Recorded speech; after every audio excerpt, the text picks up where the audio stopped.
What is up, guys? Wrestling Premiere is here. Honestly, I don't know where to start with this one. Coincidentally, though, we're in the month of October, so it makes sense I post some spooky, or not so spooky, content. But the Boogeyman character is probably one of the most bizarre ones in WWE history. We never knew what his intentions were other than, I'm the Boogeyman, and I'm coming to get you. 2005 was certainly a year full of characters. Curran White, the Mexicals, Lance Cade, and Trevor Murdoch. The company was focused on character-based wrestling. Funny enough, none of these guys were a big deal. I will say, though, that the Boogeyman was so attached to the character. The dedication he had to the Boogeyman character, second to none probably. Eugene might be up there with him, but yes, Boogeyman, he was so damn focused on making the character work. With that said, right now, let's get into it.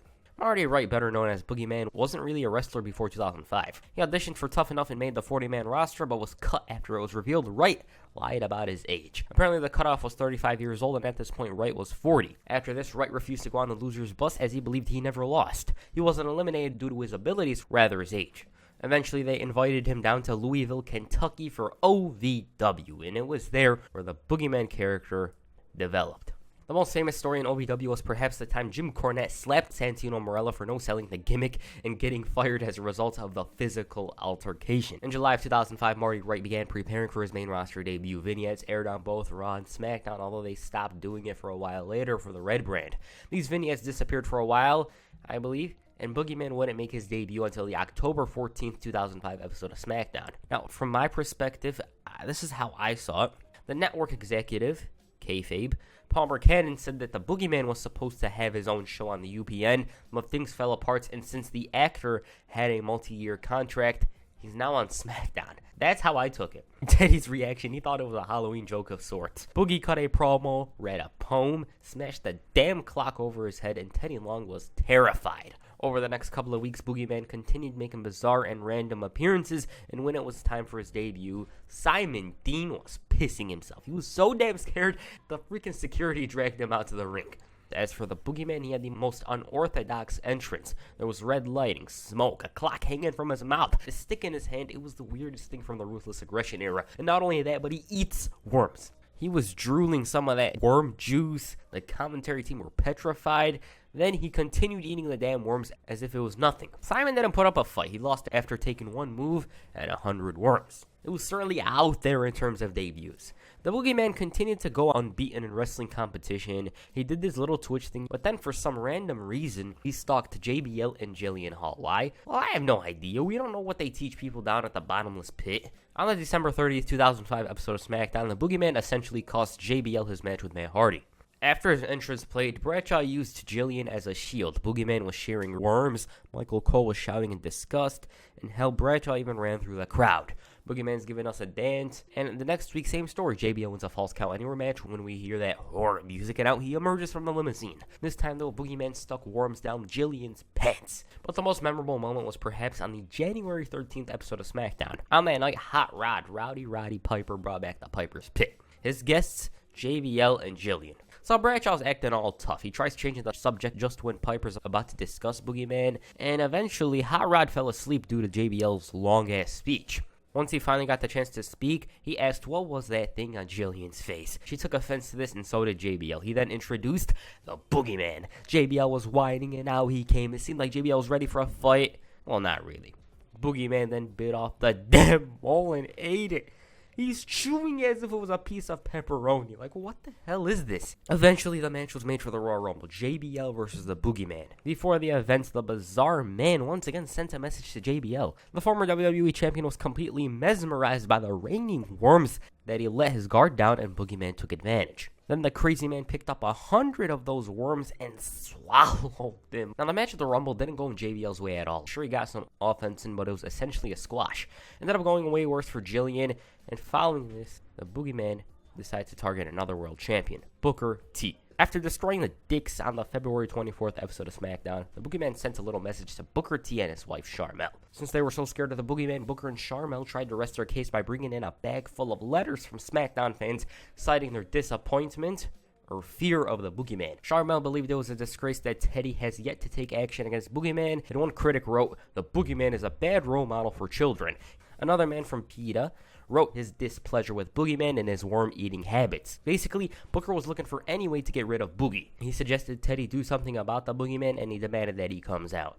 He didn't appear in person, though. He appeared via Titantron. He didn't agree with anything that Booker said, and instead he booked Booker in a match against the Boogeyman for Saturday night's main event. Then the bag of letters turned into a bag of worms, and suddenly we find ourselves watching an 80s horror movie. It was more hilarious rather than scary. Now about the match, Booker T suffered a very convenient knee injury. Teddy Long was quite skeptical, but after the doctor himself believed it was true, Teddy canceled the match. As Booker was walking out, he had a smile on his face, and he bragged about this later that night and danced in celebration. So he's having fun and all that when the lights go off and Boogeyman emerges. Booker and Sharmell scrambled the hell out of there, and Teddy noticed this ruse and eventually booked a handicap match for WrestleMania. For some reason, Boogeyman abducted Sharmell before the event, and Booker frantically searched. He had to walk down to the basement in the arena, and superhero Booker made the save as Boogeyman lurked in the corner. The match at WrestleMania ended up being arguably it was the worst match on the show. Booker was so damn paranoid, he searched under the ring, the red fog stuck throughout the match, and in the beginning, Booker was all over Boogeyman. Hell, he even got the bookend, but then Boogeyman made his comeback. Sharmell tried to do something, but the damn monster stuck a bunch of worms in her mouth. Booker ended up losing clean in the middle of the ring. Unfortunately, this was the Boogeyman's peak. After WrestleMania, Booker and Sharmell managed to get a hold of a restraining order, and if Boogeyman comes within 100 feet of an arena, Teddy gets locked up. At this point in reality, Wright tore his biceps and was out for 5 months. Vignettes began airing in August of 2006, but then the most bizarre thing happened. On September 20th, 2006, Marty Wright was released from his WWE contract. Why? Well, management believed Boogeyman was showing a lack of commitment despite being 90% ready to return. So he's gone, right? Well, on October 7th, WWE rehired him for unknown reasons. I heard Booker T had a hand in getting him rehired. On the October 27th episode of SmackDown, Boogeyman made his long-awaited return. JBL and commentary trashed him for obvious reasons, and The Miz and Crystal tried running, but once again, the guy ditches the girl, and Boogeyman brought out the worms. He regurgitated the worms all over Crystal as the fans cheered. JBL demanded he get banned from SmackDown. He was calling for PETA to do something about the worms, and overall, it was bizarre and somewhat funny. Miz would eventually get a match against the Boogeyman with Crystal by his side. During the match, Boogeyman delivered a clothesline with worms in hand. He once again spat those worms into Crystal. The Miz, though, would finally get his comeuppance when the match was made for Armageddon. Boogeyman won that one and finally emptied his mouth of worms onto the Miz. Now, if you thought these stories were something, well, you ain't seen nothing yet. On the February 2nd, 2007 episode of SmackDown, the Boogeyman interfered in Finlay's title match with Chris Benoit. He stole a little bastard for no real reason, and after the match, he just dropped him. It was bizarre, but 2 weeks later, it was even more crazy. A little bastard, he got some competition in the form of Little Boogeyman. Like, seriously, what the hell was this?